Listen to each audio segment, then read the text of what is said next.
votes are in. They don't want your pity. And black people can't afford to indulge rich white people's need to endlessly flagellate themselves. They just want prices to go down and good jobs and the police when you call them. Black people, they're just like us. Bill Maher has finally had it with Democratic voters and their endless excuses for Kamala Harris's crushing defeat in last year's elections. In trademark Maher fashion, he shredded those excuses without mercy, shaking up the Democratic ranks. The roast was so brutal, it wouldn't be surprising if Harris doesn't even make it onto the ticket in 2028. And if fiery, unfiltered political commentary is what you're here for, smash that subscribe button. Let's dive in. Big issue, right? Right. Was immigration. And inflation, immigration. Those two are very big issues. And you asked Vice President Harris, Right. why did you let all these people in for the last 4 years? She did not have an answer. I still don't know the answer. They actually could, with an executive order, shut it down as they did earlier this year. So why did they not do it 3 years earlier? And I think people felt she did not respond to that in any way. She had no answer on inflation.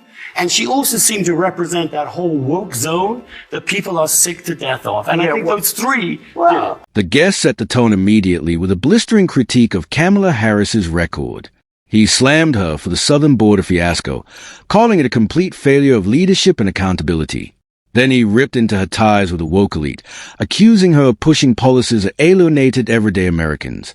Economically, he highlighted her role in one of the worst inflation crises in modern history. Yet despite this mountain of failures, her supporters stayed in denial, insisting none of it was her fault. To him, that mindset was pure delusion. I agree with the first two, but I'm not going to get into this, oh, the people are too damn woke. That wasn't an issue. What happened? Yeah, it was. I disagree with you. I know, and that's why you're going to keep losing. Oh, I mean, it's not to go. Okay. Not to go. On July 21st at 1:41 p.m., when Joe Biden announced that he was not going to, he was going to step down, Kamala Harris had to step up. Now, what other Democrat could have stepped up in that period of time? We're not arguing about that. All right. We're well, arguing the then- campaign she ran. They asked her what she would do differently. She said, I can't think of anything. That's terrible. And there it was again, delusion. Donna Brazile still refuses to face the obvious truth. The left lost because of its anti-common sense, hyper-woke agenda. Like many Democrats, she stays in denial about how these extreme policies destroyed middle America's trust in the party.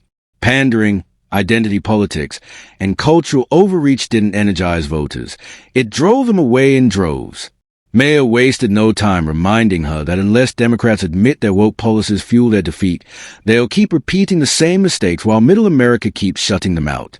Denial might feel safe, but in politics, it's suicide. How do we trust a party that was telling us with a straight face that Joe Biden could be president for 4 more years without any problem whatsoever? That's what the Democrats were telling us. It was a massive lie. We saw through it. Everyone saw through it. Did you see him this week? Could I you mean, imagine God. if we were just starting on the next term? That was First of not. all, Wandered happy off into the birthday, Joe Brazilian Biden. rainforest. Happy birthday. Joe Biden turned 82 this week. And then, I hope he's still kicking ass at 82. If the left could lie so blatantly about Joe Biden's mental decline and bury the Hunter Biden laptop scandal, what else are they hiding? Their media allies worked overtime spinning fairy tales about a booming economy until skyrocketing groceries, gas, and rent told another story. Then came the blame shifting. First onto Trump's administration, then onto him for the border crisis. At every turn, they dodged responsibility, rewrote history, and lied about almost everything that mattered. If this is what they admit to, imagine what they are still concealing. Chief psychiatric resident at Yale University, Amanda Calhoun, recently told Joy Reid it's okay to cut off family members if they voted for Trump and tell them, I'm not going to be around you this holiday. Oh, how pure. It's like not letting certain people sit with you on the bus.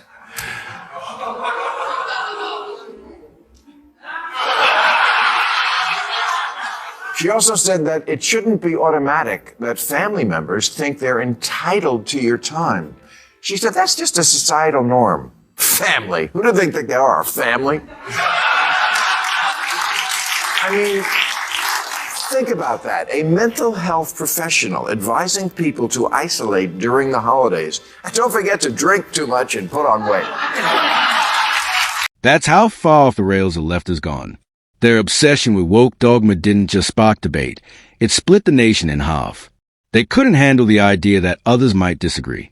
Instead of honest discussion, dissenters were instantly branded as enemies, bigots, or worse. The division ran so deep it wrecked friendships, fractured families, and even ended marriages over a single Trump vote. Politics used to be a debate. Now, under the left's rules, it's grounds for social exile. And when politics matters more than human connection, society begins to collapse from within. And this Thanksgiving, before the big meal, remember to take turns saying what you're hateful about. You know who I really wouldn't want to have Thanksgiving dinner with?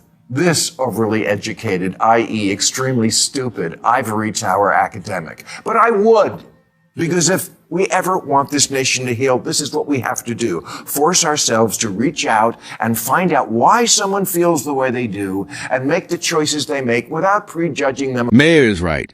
If America wants to move forward, we need to relearn civil discourse. That means talking with people who disagree, listening without hatred, and respecting their right to different views. Real progress doesn't come from silencing opponents. It comes from understanding them. But instead of fostering dialogue, today's left has built an echo chamber, shutting out dissent and vilifying nonconformists. The result? A country more polarized than ever, where disagreement is treated like betrayal. Until that changes, unity will remain nothing more than a campaign slogan. Making too woke be a cancelable offense. It's important for America to have a center-left party, and for that party to be competitive. And a good first step toward that goal would be to make the voters not want to punch you in the face. I will conclude by saying the reason I'm so mad at the Democrats is because as a voter, the issues that were important to me were democracy and the environment. And now, there's no one to champion or defend either of them because you, with your aggressively anti-common sense agenda and shitty exclusionary attitude, blew it. You lost. Wokeness itself should be treated as a cancelable offense. For years, woke activists have destroyed reputations and livelihoods of anyone who dared challenge them. Maybe it's time they face their own medicine. But this isn't just about revenge. It's about survival. To protect democracy, culture, and common sense, wokeness must be rooted out. Step 1. Stop electing woke politicians. These leaders don't care about the economy, democracy, or even the environment. They care about forcing divisive social experiments onto society. The cure is simple. Starve the movement of power and watch it collapse under its own hypocrisy. Better, like in every demographic. The exit poll said he grabbed 52% of white women. He also got their votes.